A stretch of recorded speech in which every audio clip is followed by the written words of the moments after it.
तो आज मैं आपको एक अनोखी रहस्यमय कहानी सुनाऊंगा। अगर आप चैनल पर नए हैं तो अभी सब्सक्राइब कर ले तथा कहानी पूरा देखें। अंत में एक अनोखा रहस्य छुपा है। धन्यवाद। तो सुनिए। प्राचीन समय की बात है। एक नगर में चित्रकार माधव नाम का एक व्यक्ति रहता था। माधव की विशेषता ये थी कि वह केवल रंगों से नहीं बल्कि अपनी भावनाओं से चित्र बनाता था। उसका एक सपना था कि वह महादेव का एक ऐसा चित्र बनाए जिसमें उनके करुणा और काल दोनों रूपों के दर्शन एक साथ हों। उसने वर्षों तक साधना की, हजारों चित्र बनाए, पर उसे कभी संतोष नहीं हुआ। उसे लगता था कि वह महादेव की उस दिव्य मुस्कान को कागज पर नहीं उतार पा रहा है। थक हार कर माधव एक ऊंचे पहाड़ पर स्थित शिव गुफा में चला गया। उसने निश्चय किया कि जब तक साक्षात महादेव उसे दर्शन नहीं देंगे वह रंग नहीं उठाएगा। कई दिन बीत गए। माधव भूख और प्यास से व्याकुल होने लगा। तभी गुफा के कोने से एक बहुत ही कुरूप और बीमार व्यक्ति रेंगता हुआ उसके पास आया। उस व्यक्ति का शरीर घावों से भरा था और उससे दुर्गंध आ रही थी। उस व्यक्ति ने कांपती आवाज में कहा, कलाकार, क्या तुम मेरे शरीर पर थोड़ा सा लेप लगा दोगे? बहुत पीड़ा हो रही है। माधव पहले तो झिझका। उसे लगा कि इसकी सेवा करने से उसकी साधना भंग हो जाएगी, पर अगले ही पल उसके भीतर की मनुष्यता जाग उठी। उसने अपनी पेंटिंग के कीमती तेल और जड़ बड़ी ही बूटियां निकाली जिन्हें उसने चित्र बनाने के लिए रखा था, और उस बीमार व्यक्ति के घावों पर लगाने लगा। 7 दिनों तक माधव ने बिना सोए उस व्यक्ति की सेवा की। इस दौरान उसने एक बार भी अपनी कूची ब्रश नहीं छुई। जब वह व्यक्ति स्वस्थ हुआ तो उसने मुस्कुराकर माधव से कहा, अब तुम अपना चित्र बनाओ माधव, आज तुम्हें वह रूप मिल जाएगा जो तुम ढूंढ रहे थे। जैसे ही माधव ने चित्र बनाना शुरू किया, उसने देखा कि उसकी कूची अपने आप चलने लगी। पर यह क्या? वह कोई चित्र नहीं बना रहा था, बल्कि वह बीमार व्यक्ति धीरे धीरे दिव्य प्रकाश में बदलने लगा। माधव की आंखों के सामने वह कुरूप व्यक्ति अब साक्षात महादेव के रूप में खड़ा था। महादेव का एक हाथ आशीर्वाद मुद्रा में था और दूसरे हाथ में डमरू। उनकी आंखों में वही करुणा थी जो माधव ने उस बीमार व्यक्ति की सेवा करते समय महसूस की थी। महादेव बोले, माधव, तुमने रंगों में मुझे खोजना चाहा, पर मैंने तुम्हें कर्म में खोज लिया। जो चित्र तुम बनाना चाहते थे वह तुमने सेवा के 7 दिनों में पहले ही बना लिया है। तुम्हारी साधना सफल हुई। माधव ने देखा कि उसके कैनवास पर अपने आप एक ऐसा चित्र उभर आया था जिसे दुनिया का कोई कलाकार नहीं बना सकता था। उस चित्र में महादेव एक साधारण मनुष्य के रूप में एक बीमार की सेवा कर रहे थे। महादेव ने उसे समझाया कि शिव कोई आकृति नहीं बल्कि वह अनुभूति है जो हम दूसरों के दुखों को दूर करते समय महसूस करते हैं। माधव अब एक महान चित्रकार से एक महान संत बन चुका था।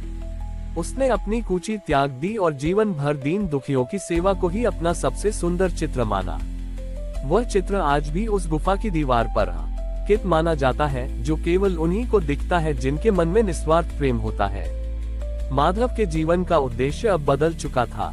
जिस कैनवास पर उसने महादेव का वह अलौकिक चित्र देखा था, वह अब केवल एक कपड़ा नहीं बल्कि एक आध्यात्मिक ऊर्जा का केंद्र बन गया था। उस चित्र की चर्चा पूरे देश में फैल गई। राजाओं और सामंतों ने उस चित्र को खरीदने के लिए माधव को अपार स्वर्ण मुद्राओं का प्रस्ताव दिया, लेकिन माधव ने हर बार यही कहा कि ये चित्र बिकाऊ नहीं है, क्योंकि इसमें मेरा श्रम नहीं, महादेव का प्रेम है।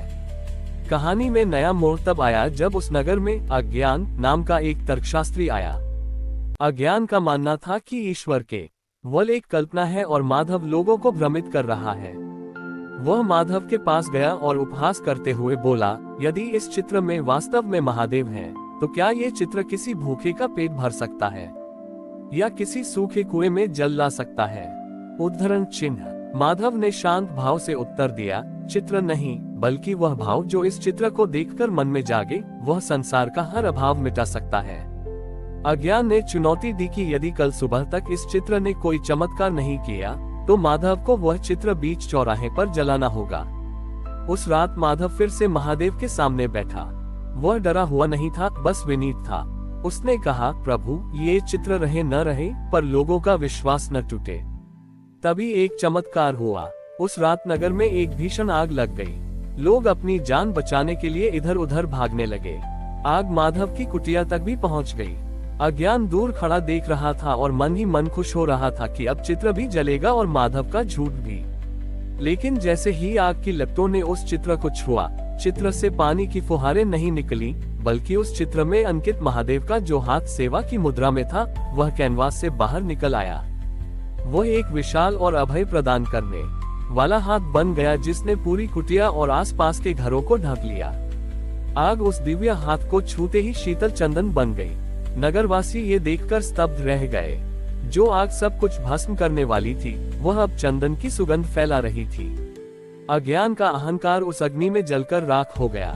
उसने देखा कि चित्र में अब महादेव अकेले नहीं थे, बल्कि उस चित्र में माधव की सेवा करते हुए आकृति भी धीरे धीरे उभर रही थी। महादेव की वाणी गूंजी, तर्क केवल बुद्धि को संतुष्ट करता है, पर विश्वास जीवन को बदल देता है। माधव का चित्र जल नहीं सकता, क्योंकि इसने दूसरों के आंसू पोंछना सीखा है।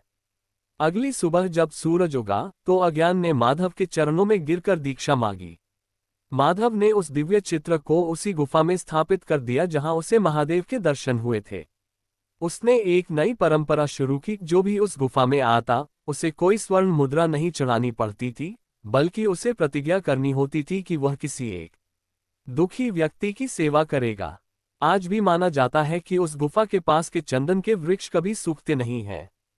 माधव ने सिखाया कि कला वही श्रेष्ठ है जो केवल आंखों को न लुभाए, बल्कि आत्मा को सेवा के मार्ग पर ले जाए।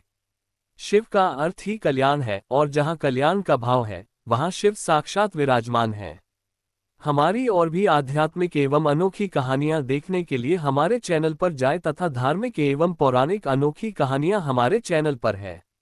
कृपया जाके देखें तथा हमारे चैनल को सब्सक्राइब करके रखें और वीडियो लाइक जरूर करें। धन्यवाद।